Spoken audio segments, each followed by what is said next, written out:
जरा कल्पना कीजिए, 28 फरवरी की तारीख, अमेरिका और इजराइल ने मिलकर ईरान पर हमला कर दिया।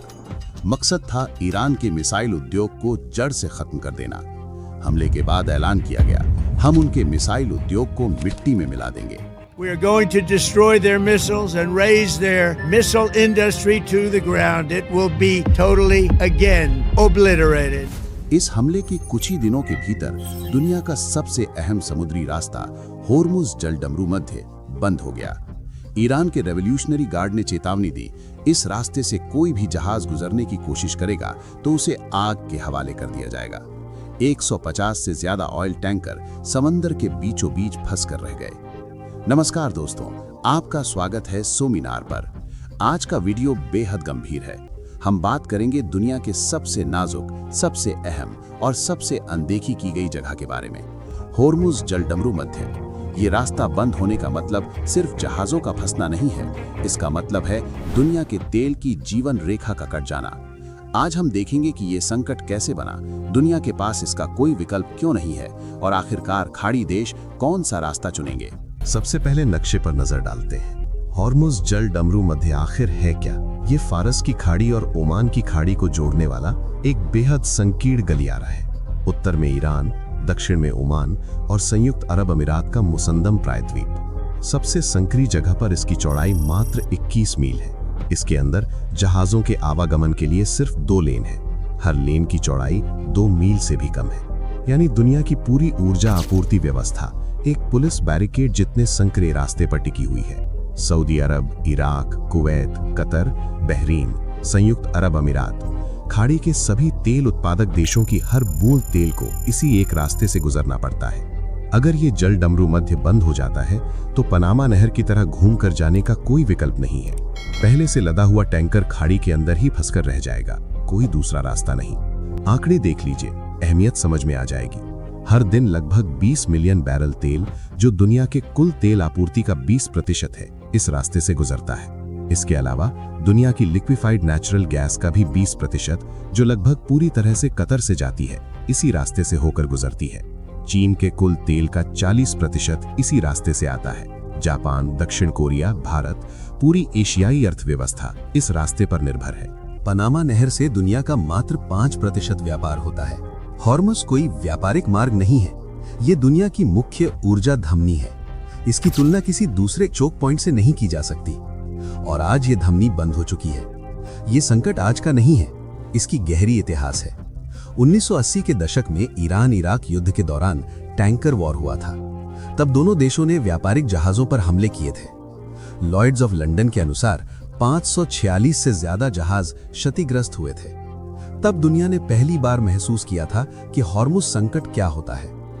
उस भयावहता के जवाब में दुनिया ने तब सिर्फ एक रास्ता बनाया था, सऊदी अरब की ईस्ट वेस्ट पाइपलाइन।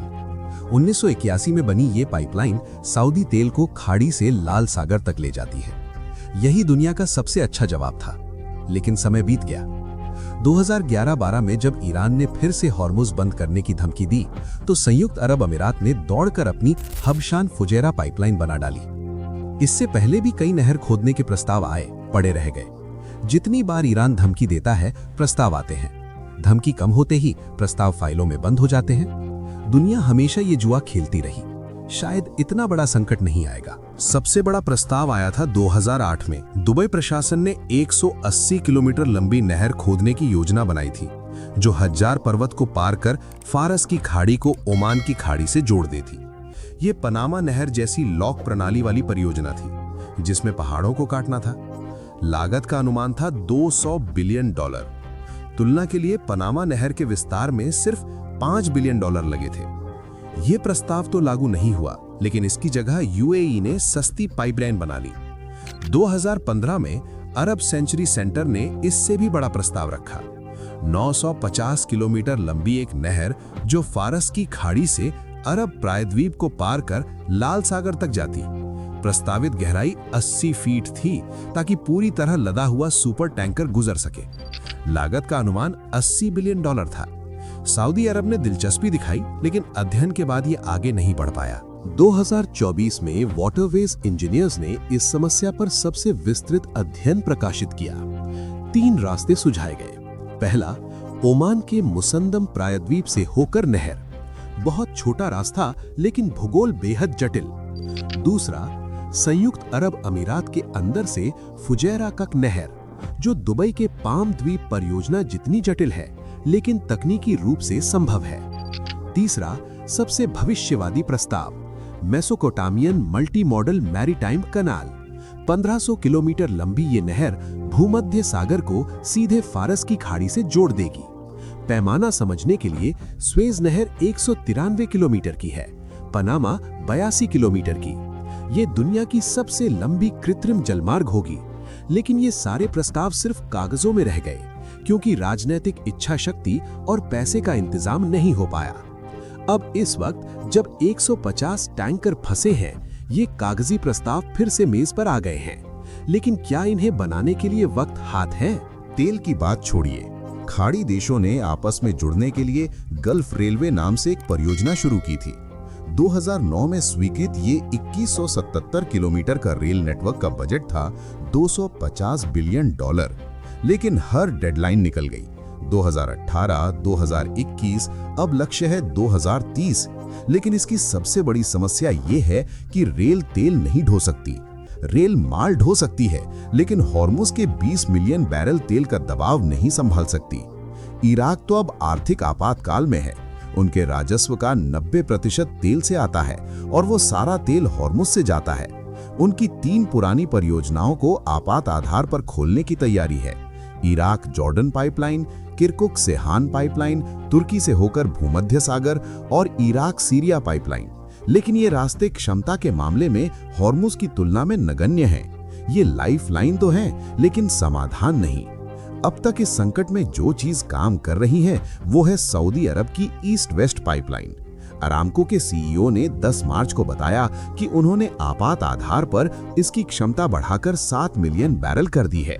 लेकिन समस्या है यानबू बंदरगाह। ये बंदरगाह ज्यादा से ज्यादा 4.5 मिलियन बैरल तेल ही जहाजों पर चढ़ा सकता है। मतलब पाइपलाइन चाहे जितनी ताकतवर हो, बंदरगाह ही अड़चन बनकर खड़ा है। दूसरी तरफ यूएई की हबशान फुजैरा पाइपलाइन ज्यादा से ज्यादा 1.8 मिलियन बैरल आपूर्ति कर सकती है।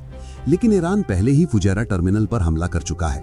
और सबसे बड़ी बात, जो टैंकर यानबू बंदरगाह से एशिया जाएंगे, उन्हें बाब अल मंदेब जल डमरू मध्य से गुजरना पड़ेगा। इस जल डमरू मध्य में पिछले 2 साल से हूती विद्रोही जहाजों पर हमले कर रहे हैं। संकट शुरू होते ही हूथियों ने ईरान से एकजुटता जताते हुए लाल सागर के रास्ते को खतरे में डाल दिया। इसे सहयोग नहीं कहा जा सकता। दुनिया का सबसे बड़ा हॉर्मुज बाईपास एक ऐसे युद्ध क्षेत्र में जाकर खत्म होता है जो मूल रास्ते से कम खतरनाक नहीं है। दुनिया ने जुआ खेला था, दोनों चोक पॉइंट एक साथ बंद नहीं होंगे। वो जुआ आज हार चुका है। तो सवाल ये है, अब क्या? दुनिया के पास वक्त कम है, कीमतें बढ़ रही हैं, आपूर्ति घट रही है। वो $200 बिलियन वाली नहर या 950 किलोमीटर वाला सपना, या फिर सस्ता समाधान और पाइपलाइनें? मेरे ख्याल से मेगा कैनाल अभी बनना संभव नहीं है। 1500 किलोमीटर नहर खोदने में सालों लग जाएंगे। जटिलता और पैसा इतना ज्यादा है कि युद्ध के दौरान ये संभव नहीं। हालांकि पाइपलाइन नेटवर्क का विस्तार और गल्फ रेलवे को तेजी से पूरा करना सबसे व्यावहारिक कदम लगते हैं, खासकर इराक की जॉर्डन पाइपलाइन, जो कम लागत में लाल सागर से जोड़ सकती है। लेकिन वहां भी हूथी खतरा बना हुआ है। एक शब्द में कहें तो दुनिया के पास कोई आसान समाधान नहीं है। जो था वो बंद है, जो बनाया जा सकता था वो नहीं बनाया गया। अब सिर्फ मुश्किलें बढ़ेंगी, बड़ी अर्थव्यवस्थाओं पर दबाव बढ़ेगा, और जिन्होंने सोचा था कि ये नाजुकी कभी परखी नहीं जाएगी, उनकी गलती आज साबित हो रही है। तो दोस्तों, अब आप ही बताइए, इस वीडियो में हमने जितनी परियोजनाओं के बारे में बात की, mega canal, gulf railway, Iraq की पाइपलाइन, संकट के असल हो जाने के बाद आपके मुताबिक सबसे पहले कौन सी परियोजना बनना शुरू होगी? कमेंट बॉक्स में जरूर बताइए। हॉर्मुज जल डमरू मध्य को लेकर दुनिया की ऊर्जा सुरक्षा कितनी नाजुक है, यही आज के वीडियो का मुख्य संदेश है। अच्छा लगे तो लाइक कीजिए, शेयर कीजिए और हमारे चैनल सोमिनार को सब्सक्राइब जरूर कर लीजिए, क्योंकि ऐसे विश्लेषण सिर्फ यही मिलेंगे। मैं सोमिनार विदा लेता हूं, और याद रखिए, भू राजनीति सिर्फ अखबार की सुर्खियां नहीं है, ये हमारी जेब पर भी वार करती है। जल्द ही मिलते हैं एक और विश्लेषण के साथ। धन्यवाद।